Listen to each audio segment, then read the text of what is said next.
ህይወታችሁን እስከ ወዲያኛው የሚለውጡ 5 አስገራሚ የቀን ተቀን ልማዶች። ሰላም የቻናላችን ተከታታዮች እንደምን አላችሁ? እንደምን ከርማችኋል? ጤና፣ ሰላም ሁሉም ለእናንተ ይሁን ብዬ እመኝላችኋለሁ።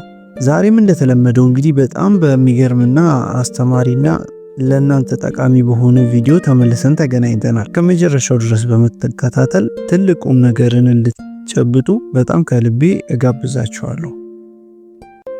ይሄ ልጅ 25 ዓመቱ ሲሆን በጣም እምቅ ችሎታዎች ያሉት ወጣት ነው። ብዙ ህልሞችና እቅዶች አሉት። አካሉንም በስፖርት ማሰራትና የጎለበተ ሰውነት እንዲኖረው ይፈልጋል እና በአጠቃላይ የግል ህይወቱን በደንብ ማሻሻል ይፈልጋል። ሁሌ ግን እርምጃ ሊወስድ ሲያስብና መለወጥን ሲፈልግ የሆነ ነገር ወደ ኋላ ይጎትተዋል። የተነሳሽነት ጉድለት ሳይሆን እንደውም ሞቲቬሽናል ቪዲዮ ወይም አነቃቂ ቪዲዮዎችን በተለያዩ ጊዜያት ይመለከታል። ፖድካስቶችን ይከታተላል። ይህን ሁሉ ነገር ያደረገ አእምሮ እዛው ቆሞ ነው የሚቀረው። እቅዶቹ ላይ ከመስራት ይልቅ ሶሻል ሚዲያ ላይ ስክሮል እያደረገ ሁሌም ራሱን ያገኘዋል። ሁሌም አዲስ ጠቃሚ ነገርን ለመጀመር በሚሞክርበት ጊዜ አእምሮ ወደ ምቾት ዞን ብቻ ይጎትተዋል፣ ወደ ቀላል ነገር ብቻ።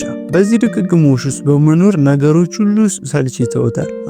አስከፊውና አስደባሪው ነገር ታዲያ ይህን ሁሉ ነገር ያውቀዋል፣ ግን ሰብሮ ለመውጣትና አሸናፊ ለመሆን ከብዶታል። ይሄ እንግዲህ የዚህ ወጣት ብቻ ታሪክ አይደለም። አብዛኞቻችንን የሚያጠቃን ልንላቀቀው ያልቻልነው ችግር። ህይወታችሁ እንዲህ አይነት ሳይክል ውስጥ ከሆነና ለመላቀቅ ከከበዳችሁ ይሄ መጥፎ እድል ወይም የግንዛቤ ማነስ ሳይሆን በቀላሉ የመጥፎ ልማዶች ውጤት እንደሆነ ብነግራችሁስ? ስለዚህ እነዚህን መጥፎ ልማዶቻችሁን ለማስቀረት እኔ ዛሬ አእምሯችሁን፣ አካላችሁን እንዲሁም የወደፊት ህይወታችሁን የሚያሻሽሉ በጣም አስገራሚ 5 ልማዶችን እሰጣችኋለሁ። ታዲያ ይሄ አቋራጭ መንገዶችን ለሚፈልግ ሰው አይሆንም። በየቀኑ እየሰራችሁ ከጊዜያት በኋላ ወደፊት የምትፈጥሩት ማንነታችሁ የሚያመሰግናችሁ ነው። በዕለት ተዕለት በምታደርጉት አስገራሚ ተግባር ልማዳችሁን ገንብታችሁ ጥሩ ሰው የምትሆኑበት መንገድ ማለት ነው። ስለዚህ እነዚህን 5 ልማዶች አብረን እንመልከት። እንደተለመደው እንግዲህ ሁልጊዜም ላይክ እና ሼር በማድረግ እንደዚህ አይነት ስራዎችን እንድታበረታቱ በድጋሚ ደግሞ እንድንገናኝና ቤተሰብ እንድንሆን ሰብስክራይብ ያላደረጋችሁ ሰብስክራይብ አድርጋችሁ እንድትጀምሩ በአክብሮት እጠይቃችኋለሁ። አሁን ቀጥታ ወደ ቪዲዮ እንግባ። የመጀመሪያው አስገራሚ ልማድ እንግዲህ መጽሐፍ ማንበብ ነው። መጽሐፍ ማንበብ በጣም ጠቃሚ ከሚባሉ ልምዶች መሃል አንዱ ነው። ስለ ተራ ንባብ አይደለም የማወራችሁ፣ ነገር ግን በዓላማ ስለሚደረግ ንባብ ነው። ያም ማለት ለነገ የሚጠቅማችሁን የቢዝነስ ሊሆን ይችላል፣ ፐርሰናል ዲቨሎፕመንት ወይም ደግሞ እንዴት ስኬታማ መሆን እንደምትችሉ የሚያሳዩአችሁን መጽሐፍቶች በመምረጥ በቀን ውስጥ ከ10 እስከ 15 ደቂቃ ለምትሆን ጊዜ ትኩረት ሰጥታችሁ በደንብ ማንበብ ማለት ነው። አእምሯችሁን ሊያሰፉ የሚችሉ፣ አስተሳሰባችሁን ላቅ ያለ ቦታ ሊያደርሱ የሚችሉ፣ ወደ አዳዲስ እድሎችና ሀሳቦች ለማድረስ ድልድይ የሚሆኗችሁን መጽሐፍቶች መርጣችሁ ማንበብ። አእምሯችሁን የምትመግቡት ነገር ልክ ሰውነታችሁን ለማጎልበትና ለማሳደግ እንደምትመገቡት ምግብ ጠቃሚ ነው። ማንበብ የዕለት ልምዳችሁን ስታደርጉ አእምሯችሁን በእውቀትና በጥበብ እየመገባችሁት ነው ማለት ነው። አብዛኛው ሰው ለስኬትና ለእድገት የተጠማ ነው። ነገር ግን ስኬት የሚፈልገውን ነገር አእምሮውን እየመገበ ያለው በጣም ጥቂቱ ማህበረሰብ ነው። መጽሐፍ አንስታችሁ ባነበባችሁ ቁጥር የመጽሐፉ ባለቤት እዛ ስኬት ላይ ለመድረስ የረዱትን ልምዶች፣ ጥበቦችና አስቸጋሪ መንገዶች በጥቂት ደቂቃዎች ውስጥ ትማራላችሁ። ምናልባትም እሱ ዓመታትን ወይም እድሜ ልክ የፈጀበትን ነገር ማለት ነው። አንድ ነገርን በራሳችሁ ለመማር ዓመታትን ከምትጠብቁ የእድሜ ልክ ተሞክሮን በትንሽ ደቂቃ ንባብ ከሌሎች ህይወት መማር ትችላላችሁ። ለረጅም ሰዓታት በቀን ውስጥ አንብቡ እያልኳችሁ አይደለም። ከ10 እስከ 15 ደቂቃ በቀን ውስጥ የሚደረግ ንባብ እውቀታችሁ በዓመታት ውስጥ እንዲከማች ያደርጋል። ልክ ባንክ እንዳለ የገንዘብ ወለድ ማለት ነው። ያ እውቀት ክምችት ታዲያ ህይወታችሁን እስከ ወዲያኛው ድረስ ይቀይረዋል። ወዴት መሄድ እንደምትፈልጉ የሚያግዛችሁ መጽሐፍቶችን ምረጡ። ለምሳሌ ጦር ሜዳ የሚሄድ ሰው የጦር መሳሪያን ታጥቆ ነው መሄድ ያለበት። ባህር ለማቋረጥ መኪና ሳይሆን ጀልባ እንደሚያስፈልጋችሁ አውቃችሁ እሱን ነው ማዘጋጀት ያለባችሁ። ነገ የምትደርሱበት ቦታ ዛሬ አእምሯችሁን በምትመግቡት ነገር ጥገኛ ይሆናል። መጽሐፍ ማንበብ ከዚህም በተጨማሪ ከመንጋነት ይጠብቃችኋል። መንጋ እንዳትሆኑ ይረዳችኋል። ለዚህም በጣም የሚወደውን አንድ ታሪክ ላጫውታችሁ። በጥንታዊ ግሪክ ውስጥ አንድ ዝነኛ ንጉሥ ነበረ። ንጉሱም በጣም ብልህ አሽከር አለው። ታዲያ አንድ ቀን በመንደራቸው አቅራቢያ ሰርግ ነበረና የሰርጉ ቤት ጭፈራ ቤተ መንግስቱ ድረስ በጩኸት ይሰማል።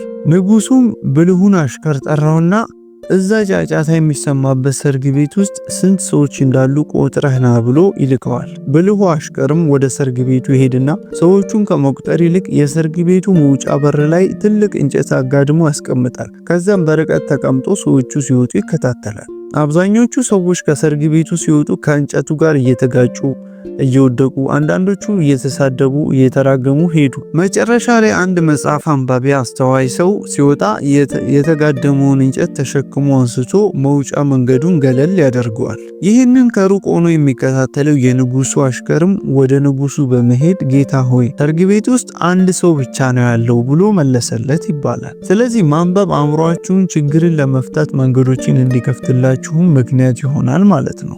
ሁለተኛ ደግሞ እቅዶችን ማስቀመጥ ነው። እቅዶች ባይኖሯችሁም ወደፊት እየሄዳችሁ ይመስላችኋል። ነገር ግን እየተገፋችሁ ነው እንጂ እየሄዳችሁ አይደለም። ንፋስ ወደ ወሰዳችሁ አቅጣጫ ነው የምትሄዱት።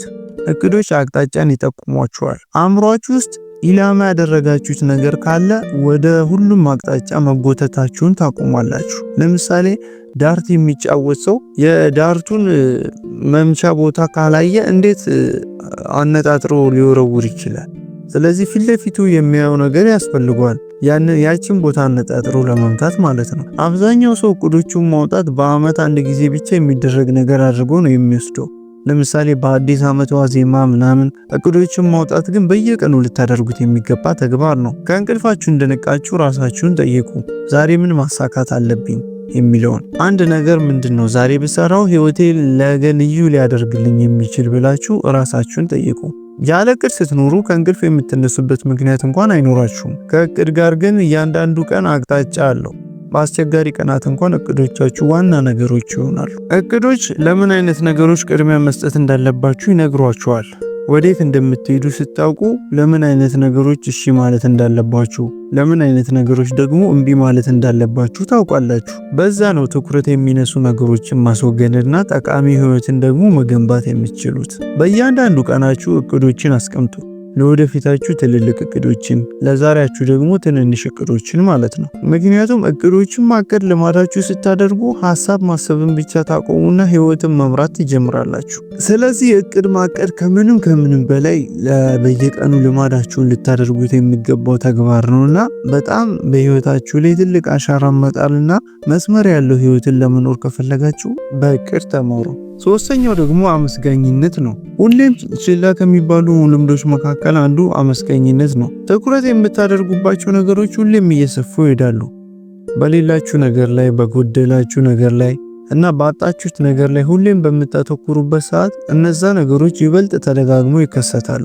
ነገር ግን ባላችሁ ነገር ላይ፣ ባገኛችሁት ነገር ላይ የምታተኩሩ ከሆነ ብዙ ማመስገን ያለባችሁ ነገሮች እንዳሉ ታዩበታላችሁ። ምስጋና ጥሩ ስሜት ሲሰማችሁ ብቻ የሚተገበር ነገር ሊሆን አይገባም። ግን አስቸጋሪ ሁኔታዎች ሲገጥሟችሁም በዛ መሃል ያለችውን አንዲት በጎ ነገር ማየትና ስለሱም ማመስገን ያስፈልጋል። ጥሩ ነገሮች ላይ ብቻ ማተኮርን ልምዳችሁ ስታደርጉ ሁሌም ምርጥ ነገሮች ብቻ ወደ ራሳችሁ መሳብ ትጀምራላችሁ። ልክ እንደ ማግኔት ነው። ወይም ደግሞ ይህችን ዓለም እንደ መስታወት ነው መመልከት ያለባችሁ። መስታወት ፊት ለፊት የሚስቅ ሰው ራሱን እየሳቀ ነው ያው። ስለዚህ ዓለም ማለት ልክ እንደ መስታወት ናት። እናንተ የምታሳዩዋትን ነገር ነው መልሳ የምትሰጣችሁ። አመስጋኝ በሆናችሁ ቁጥር ያ ጥሩ ነገር ሁሌም ተደጋግሞ ወደ እናንተ ይመጣል። እና አመስጋኝነት እንዴት ልማድ ማድረግ ይቻላል የሚለው ቀላል ነው። በሁሉም አጋጣሚዎች አመስጋኝ የምትሆኑባቸውን አማራጮች ተመልከቱ። ትልቅ ነገር መሆን የለበትም። ለምሳሌ ጠዋት ከእንቅልፋችሁ ስለነቃችሁ፣ የፀሐይ ብርሃንን ማየት ስለቻላችሁ፣ ጤነኞች ስለሆናችሁ፣ ምንም ሊሆን ይችላል። ያንን ጥቂት ነገር ለማበረታታት አጋጣሚዎችን ተጠቀሙ። በጊዜዎች ሂደት አእምሯችሁ ላይ ለውጦችን መመልከት ትጀምራላችሁ።